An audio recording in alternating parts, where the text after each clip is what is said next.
If you're contracting people who are inexperienced and have not been doing this before, it is not up to them to be expected to know how to market insurance. Mhm. That is your marketing organization's job. It's in the name.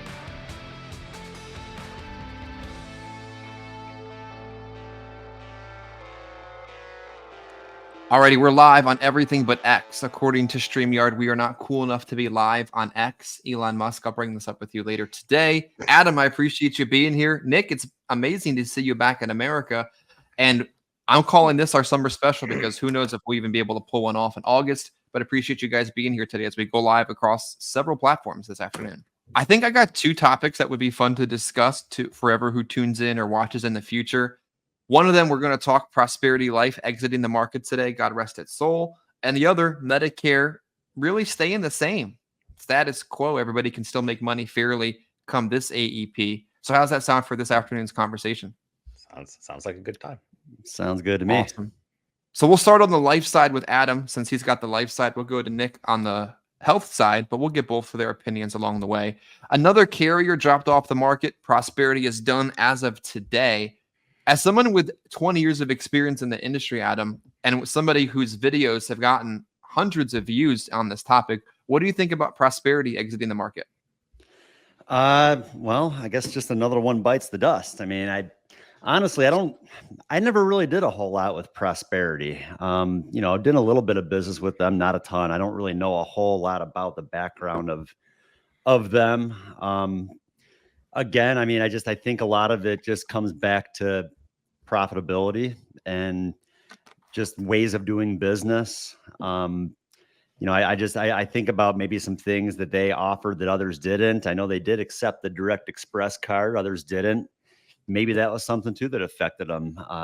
We all know persistency for the most part, when you're taking the payment off of a credit or debit card, especially like that Direct Express, it's usually not the best quality business.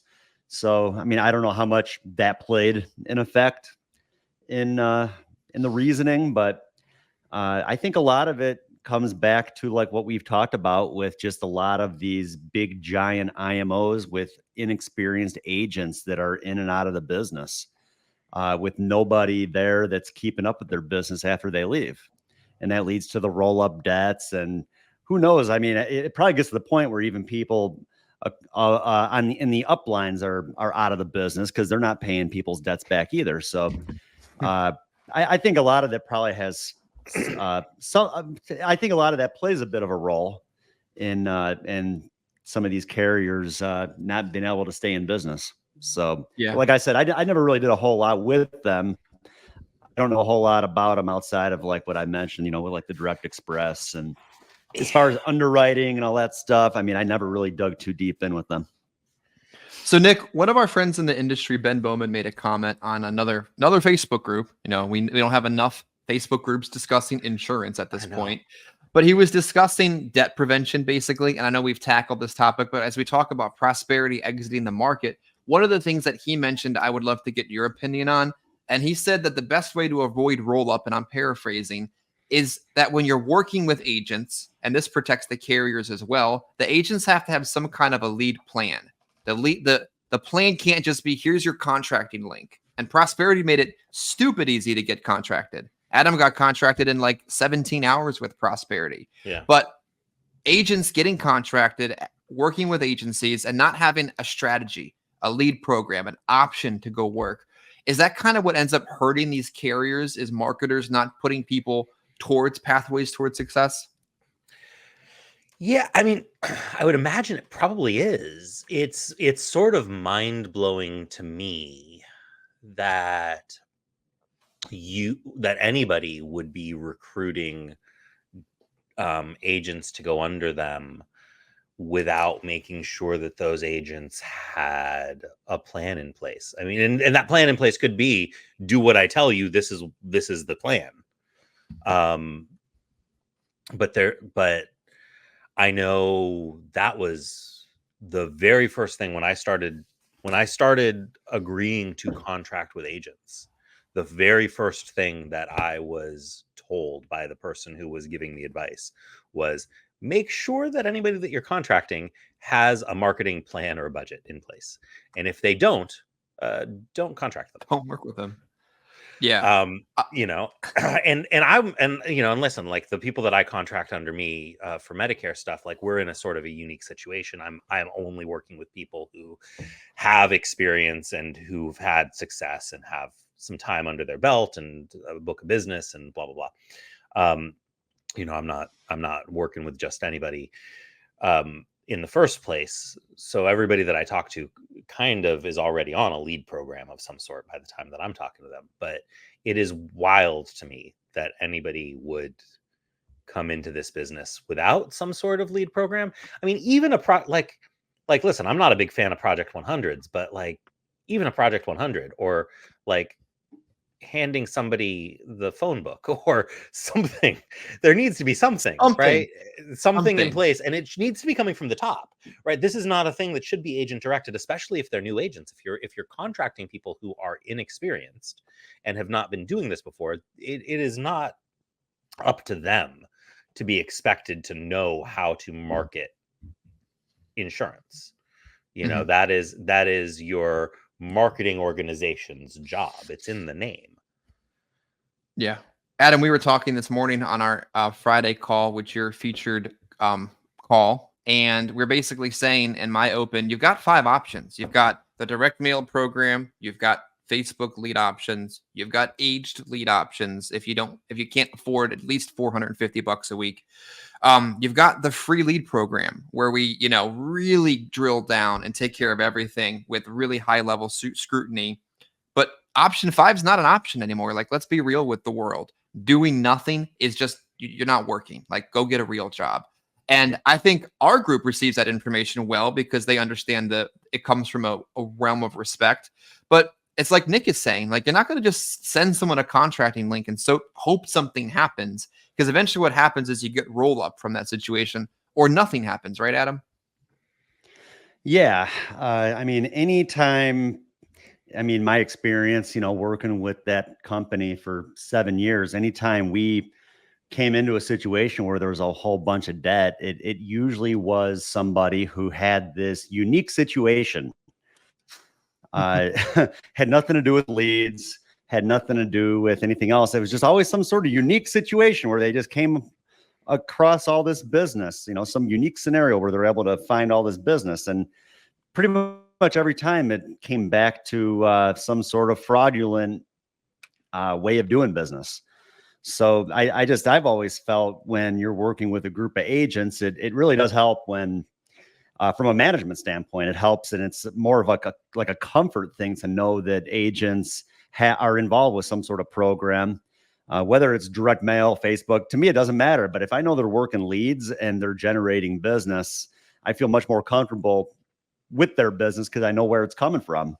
When they have these unique situations and they don't really have a lot of info to share as far as how they're generating that business, to me right away, that's a red flag. And it's kind of scary because you just never really know what could happen. It's like, and a lot of guys, I think maybe a little bit off topic, but talking about like the roll-up debt and stuff, a lot of uplines, they don't even think about the debt until it's there. Like, they're happy when the business is coming in, all this business is coming in. They're not even really looking or doing their due diligence with figuring out where all that business is coming from. They're just happy to see all the business coming in and the overrides that they're earning. But it starts to sting when that business starts to fall off. So I think it's very important to have agents that are involved with some sort of lead program. Like I said, I think it's more of a comfort thing than anything. Yeah. Nick, I got some thoughts that came to mind that I'd love to get your opinion on. Sure. But that couldn't be more true what you're describing. I had an agent years ago, hard hitter, hard worker, great guy. I had him in my car. I physically met him on several occasions. He was on our calls. He bought leads. I was making $300, $400, $500 a day off of him and overrides, and I was earning my overrides. Let's not play here. And then all of a sudden it went south. And what I wasn't noticing is that a lot of the business he was submitting was on fake bank accounts, and it was just purely bad business. But because I had a close enough eye on the day to day, the debt was only like 20,000, only 20,000. But these guys that are describing bigger debts than that, I think it's because they weren't ever looking. Like they had no idea what was happening. It happens in situations like this. Follow me on this one, Nick. I had a contracting email come through, and a contracting department says this agent has submitted contracting for Lafayette Life. His upline has been terminated. Do you want us to process this contract? I'm like, who is that? So I texted the guy, I knew who it was, and the guy didn't answer. Then he didn't answer again. Then he didn't answer again. I think most uplines, Nick, would have said, sure, process that contract. Let's get paid. On the other hand, I'm like, this mother effer hasn't said a word to me in 6 months, won't answer a text message. There's no way I'm letting them process a Lafayette Life contract for him. Like, yeah, what would you do in that scenario? I know it's the same thing, the same thing as you. Holy cow. Like so I don't contract life insurance agents, right? And I had somebody contact me and he was like, listen, like I would like to put my life insurance with you also, not just my Medicare stuff, just so I have everything in one place. You know, I'm in a unique situation. He's a PNC guy. He's like, so he's like, I've got all of these clients and I just want to have everything in one place. I don't want to have to go and track down somebody else for my life insurance contracts and blah, blah, blah. And I was like, all right, sure, fine. I was like, do you have any experience with life insurance? And he's like, I have some experience with life insurance. I did life insurance a few years ago. I haven't done life insurance in 4 or 5 years. I'm just purely going to be working my book of business for my PNC agency, and cross-selling the Medicare and final expense. And that's really all I want to do. I'm writing, large numbers of people a month. I was like, okay, well, you know what? This is not normally what I do, but I get kind of what your reasoning is. And, we kind of worked some stuff out and went through to put through the contracts and came back, and immediately Mutual of Omaha was like, hey, so he's got a vector hit with like 4 different companies. None with us, but like, we think we don't want to contract him. What do you want to do? And I was like, oh, so, hey, buddy, what's going on with the vector hit across 4 different companies? And he's like, I have no idea. I didn't think I had any debt with anybody. And that was a month ago, and I haven't heard from him since. Yeah. Wrong answer. Like, wrong answer. Right. To be honest. Like, yeah. Like, I'm not putting through those contracts. Like you had to kind of talk me into it in the first place. That's not what I want. I'm not gonna, I'm not going to give you a Mutual of Omaha contract. I'm not going to give you a Polish Falcons contract. I'm not going to give you an anybody contract because, you owe Americo $10,000 from 4 years ago and you have not paid it yet. I mean, who doesn't know? Who doesn't owe Americo $10,000? Right. But be that as it may, like, it is a problem, right? I feel like, and coming back to Bowman, he posted something else completely irrelevant to this conversation, but part of the post was, I am referring a service that I work with to other business owners. Like, there's a service that I use that is looking for some additional clients, and they are looking for a business owner. So if you are not a business owner, please do not contact me. Because this is not for you. This is not something that is going to cost you $500 a month. This is not something that's going to cost you $1,000 a month. This is something that is going to cost you a lot of money, but it will be worth it if you are a business owner. And I feel like so many of the people who come into this business and start recruiting people are not coming into it from the mindset of, hey, we're starting a business. Like a business that could potentially generate millions of dollars of income, and will probably need to have hundreds of thousands of dollars of overhead in order to actually function, the way a business does. And most people come into this business being sold a multi-level marketing scheme. And people yell back all the time whenever you call something multi-level marketing. Isn't all business a pyramid? No, it's not all a pyramid. Like, if you've got skin in the game, if you've got capital, if you have structure, you're a business. And if part of your business is making overrides, that's a different situation. If part of your business is hiring people, that's a different situation. But if all you are is a guy who's handing out contracts to people and you're making $5 off of every you're Mary Kay. Like, there's nothing necessarily wrong with that, but the stakes are a little bit higher here, and people have Mhm. like crushing debt is a real possibility if you do this wrong. Like Well, Nick, genuinely crushing debt. I know yeah. more than one person who is out of the insurance business entirely and is like working like fast food jobs because of crushing debt that they got from recruiting wrong. Well, let me share some insight on that because our agency works with that financial firm and it is not cheap. It's massively expensive. It's actually physically painful each month. But to me, it reminds me of what it's like to buy leads for the first time because it also comes with a significant amount of recruiting leads. I just had a recruiting conversation. Get this, guys, with a gal working in the French Quarter, cold canvassing to sign people up to donate money to like the Audubon Society. Oh, wow. And she gets $26 an hour. If she doesn't enroll 8 people a week, she gets fired. She gives 150 approaches over the course of a day to enroll 8 people to make $26 an hour. Hey, I said, if you can do that exact same thing with leads and you help 5 people a week, you're making $60 an hour. Here's how you sign up for the course. Those kind of conversations, but also the financial management. And I had debt with American Amicable recently. No idea. Not that much. It's like 3,000 to 4,000. It happens.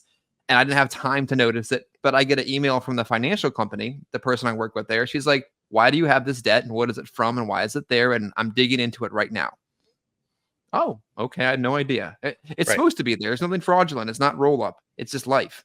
Right. But if she would have had her eyes on my literal bank accounts and my commission statements before, I don't think I would have had a $20,000 roll up. So is it expensive? Absolutely. But it's part of operating a business. And you said something about overhead.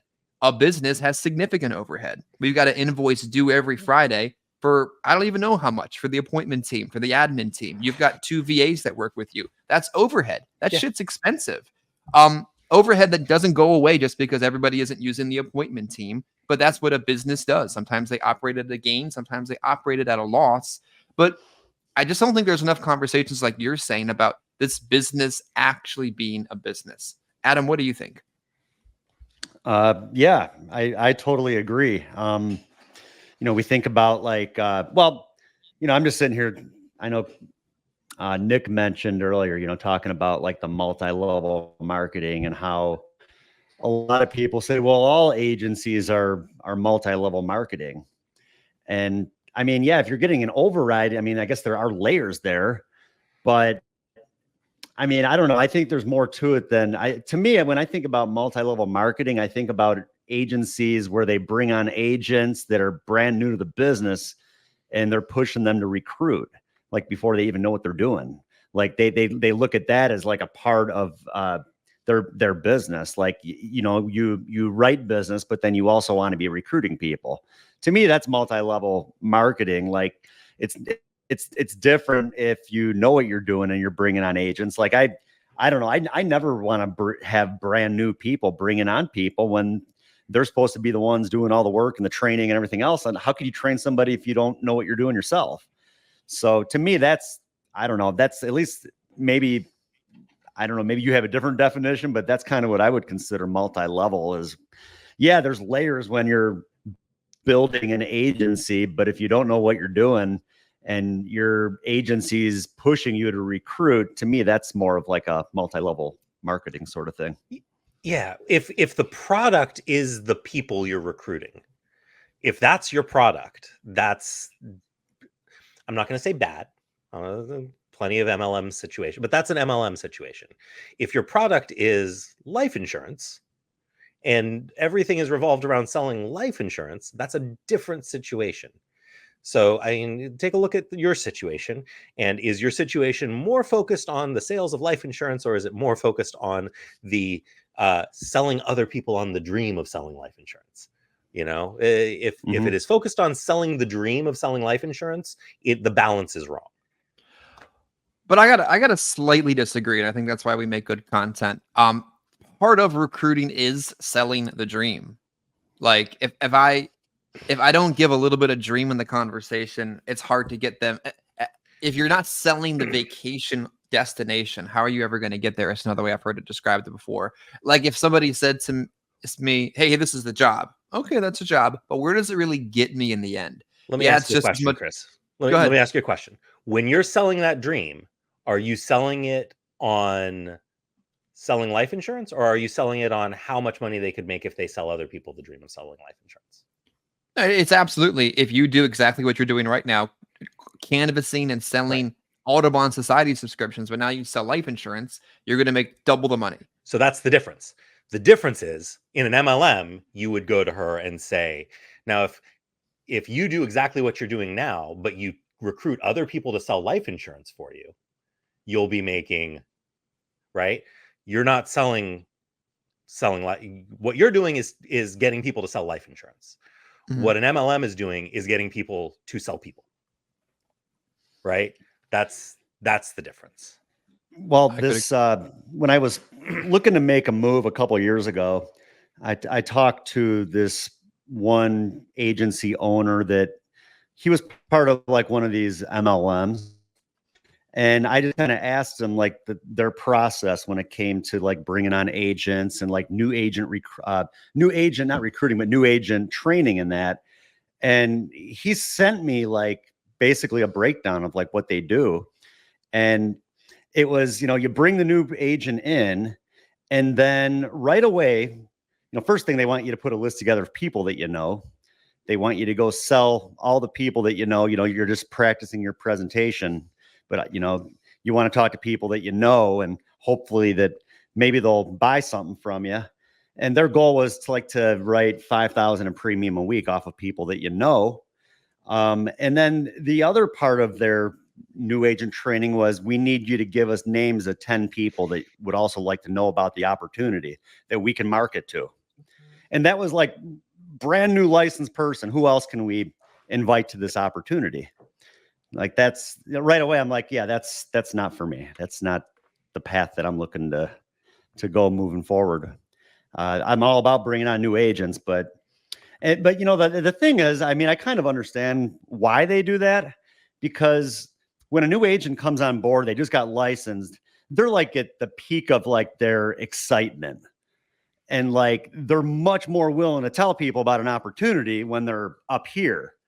Mhm. Once they get out in the field and they realize, man, this is actually hard work. Like, I can make good money, but this isn't as easy as I thought it was going to be. Right. Not everybody makes it. Those people that were up here, now they're down here. They're not telling anybody about the opportunity. So, I mean, I Right. kind of get it, why they do it.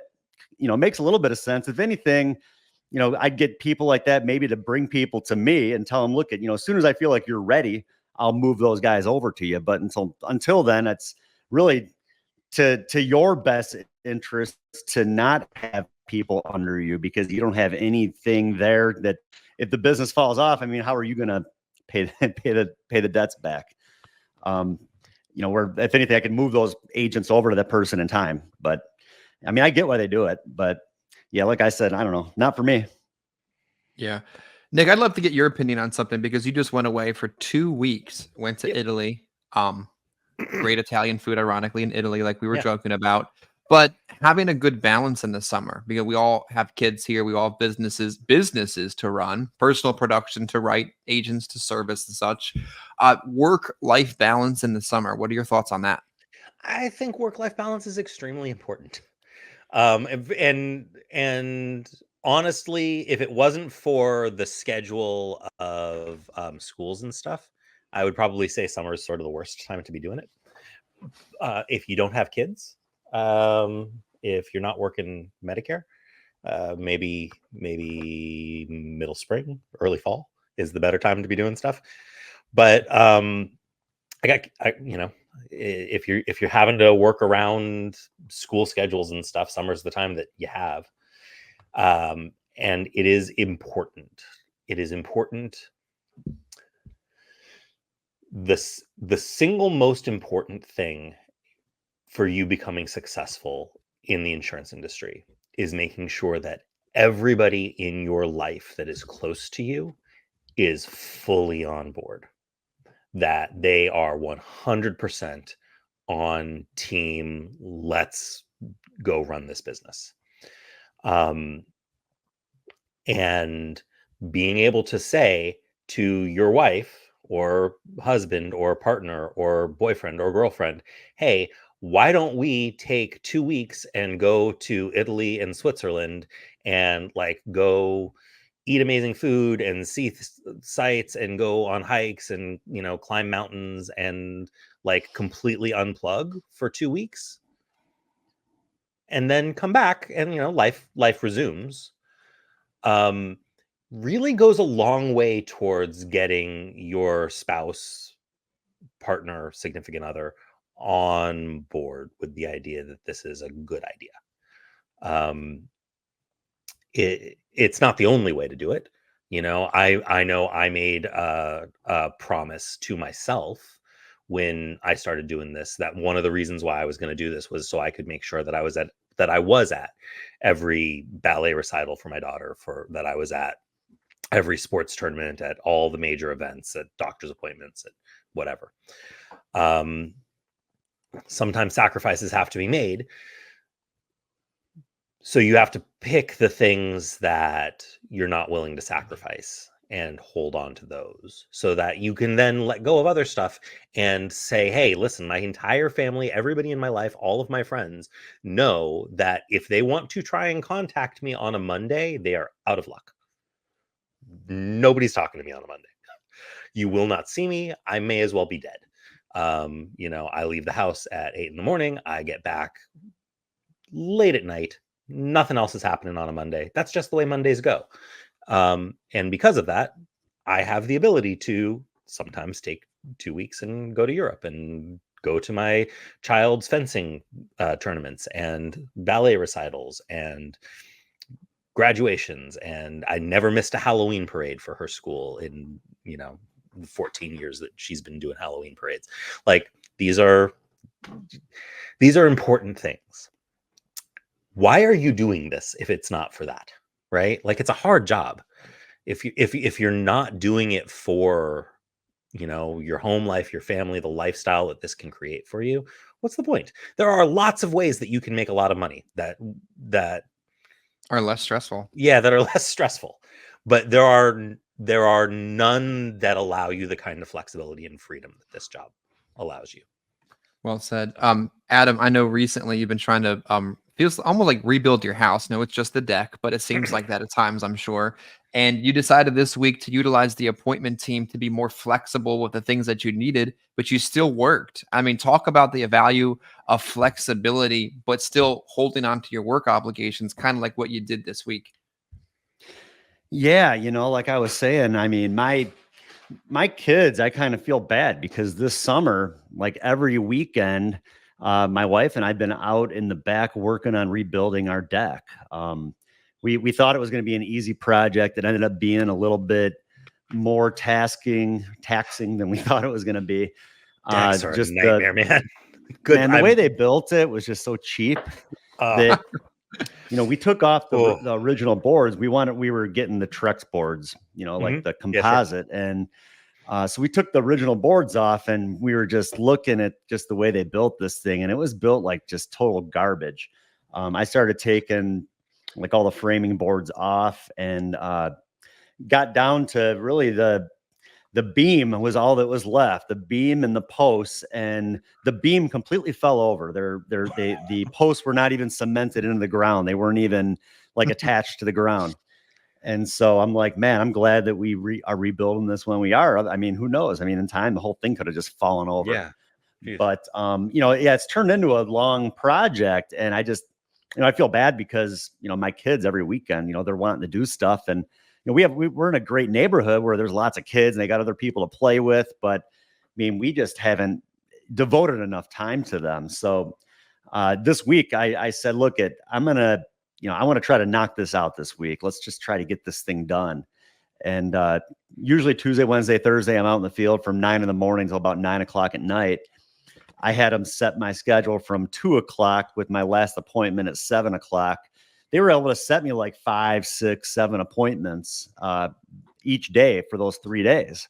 So, I was still able to put the time in, not as much time, but because I had so many people to see just in that short amount of time, it still was, rather productive week. So, yeah, that's one thing I do like about the flexibility of our business. Monday, I took the kids to the beach in the afternoon. Kind of the same thing. Just kind of felt bad because the whole weekend we were spending out working on this deck. So yeah, ready for it to be done. But yeah, it is great having that flexibility where I don't have to call into somebody to say, hey, is it okay if I do this? Is it okay if I do that? As long as I'm responsible with my business and figure out ways to make the same amount of money that I'm used to making every week. Well, pretty cool.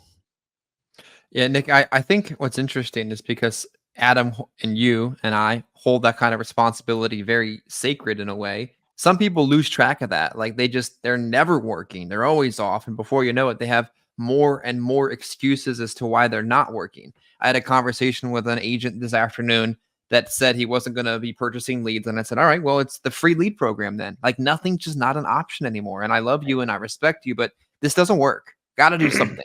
Yeah. And he said, you know what my problem is? He says, my problem's activity. Okay, thank you. I Sure. can't fix that. I can't finance that. I can't fund that. That's a you problem, and we can fix that. We can track it. But I think so many times agents struggle with the flexibility and become too free with themselves before they've earned that right. Like, what do you think about that? Yes. Yeah, I mean, without question, yes. I don't know what to do about it because I have a hard time understanding people who aren't willing to put in enough work to make sure that ends meet. Right? Yeah. Like it is hard for me to wrap my head around somebody who's going to say, well, you know, I needed to write $5,000 of business this week in order to pay all my bills. And I only wrote $2,000 worth of business this week. And I know what I need to do to make up that $3,000 gap, but I'm not going to. I have a real hard time understanding that person. I know these people exist. Yeah. You know, I think the one that I see is more common, and I was just talking to a mutual friend of ours, John Duggar, about this, and he disagrees with me. He thinks that he actually thinks that I'm wrong. You That mean John disagrees with yeah, somebody about something? but he thinks that I'm wrong. That most people just aren't built to be able to do this, and that most people, no matter how much time and effort you pour into them, there are either people who are built to be able to do this and have that kind of internal sense of responsibility and drive, and people who aren't. But I find that in my experience, the people that have the hardest time are the people who don't have a wife, they don't have kids, they don't have even really a life partner. They're just like single person on their own. They only need, they're oftentimes young in their 20s. They only need, to make $66,000 a year to be like the richest person that they know. And so they can go out and they can write like $6,000 in production one week and then just take the rest of the month off. And they're like cool with that.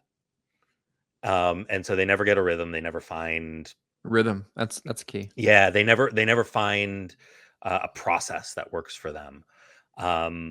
And my feeling is like sometimes I think these people need more things to tie them down and keep them pushing through. Should they have kids, like reproduce Yeah, real quick? yeah, right. Here's your Right. prosperity contract. Who's pregnant? Like, Yeah, right. Well, I mean, and it's almost like, and I feel bad because I'm thinking about it and I'm like, well, isn't that just the kind of the same thing that like NASB would say, where they would be like, oh, go out and go buy yourself a Mercedes now, so that you've got a $1,000 a month car payment that you need to make, so that but like if you have Maybe. $1,000 a month car payment that you need to make, maybe you're going to go out and push a little harder to go make that fourth sale. I don't know what the answer here is because I'm not wired that way, right? Like I'm like I probably am wired too far the other way. I do too much. I work too hard. I spend less and less time in the field, and like my production, if you look at my production over the last couple of years, It has been very steady, but kind of very, very, very, very, very slowly declining as I'm going from 4 days a week in the field to 3 days a week in the field to 2 days a week in the field to now I'm 1 day a week in the field. But yet I'm also like, my calendar is entirely booked every single day, 5 days a week, because there are other things that I'm doing that are also important, that are money making things for my business. And I don't understand people who don't do that. I just don't. I have a real hard time with it. Adam, is it that people just need a big enough why for this kind of business to really work? And then when they don't, that why has to be emotional and that why has to also be financial. Otherwise, the resistance that this business creates doesn't overcome the lack of the whys that need to be there. Yeah, I mean, I think, I think the financial obligations play a real big part in it. Like I talk about my situation, kind of having to get back out in the field after being on salary, earning some commissions too, but, still have bills, still have mortgage, still have all this other stuff, like what Nick was saying, people talking about people going out to buy like a new car or something. Heck, I've thought about that. I have a group of younger guys too. I feel like, what can I do to kind of motivate these guys? Maybe if they went out and had more bills, it'd be more focused to get out, on a regular basis. But right now they don't have the financial obligations like I do. I don't feel like I work any different now than I ever have, though. I think, I don't know, maybe it does take a certain type of person to do what we do. I think some people are comfortable just being on a salary, having that guaranteed income. They don't care if it's $60,000 a year because they know that that's always going to be there. Where me, like I wouldn't be able to survive on that sort of money. So, and with my background, my education, I mean, the only way I know to make the kind of money that I want to make is to be doing what I'm currently doing. So, I mean, outside of this, I don't know, maybe there's other ways to do it, but like I said, this is the best way I know to do it. Nick, any closing thoughts? We've been on for 36 minutes. We've got a good amount of viewership. We've got hundreds of these once they get posted. I know we went live on at least my page and 200-300 people watched it after it was live. So someone out there sees it and it benefits them. Any closing thoughts, since I don't know if we're going to be able to get together and do this again in August? Yeah. Buy leads. Go buy leads. Please go buy leads. Everybody just buy leads. Your life will be so much easier if you just buy leads. Stop fighting the idea that you don't need to buy leads. There are going to be so many people who will tell you you don't need to buy leads. And you know what? They're right. You do not need to buy leads, but you should anyway. Go buy leads. It'll make your life easier. You will be a happier person. You will be working less hard and making more money. Go buy leads. Well said. There's plenty of time to complain if you don't know what to do. Adam, closing thoughts. Appreciate you being here with us this afternoon. Sure. I think about this a lot. I'm 42 years old. I don't want to have to work as hard as I work right now when I'm 60 years old or 65 years old. Like, I want to be pretty much done by then. And so I guess my word of advice would be to, even people younger than me, like, put in as much time as you can while you're young, and be as successful as you can. So you don't have to think about, am I always going to have to work this way? Am I always going to have to work this hard? Like I said, my goal is to be done, by the time I'm 55 or 60. And like I said, I feel like I'd be further ahead if maybe just stuck with one place and didn't hop around. This is like my third go around. I don't plan on going anywhere from here, but, find a plan, stick to it, work as hard as you can so you can retire young. Well said. There is a big picture. There is a big vision. There's a legacy each and every one of us can create if we just buy leads, go to work, stop bitching, and help people. Appreciate you guys watching today, tomorrow, or 10 years from now. Maybe by the time you watch, we will be retired on a beach somewhere in Puerto Rico. Appreciate you guys being here, and we'll check in next time.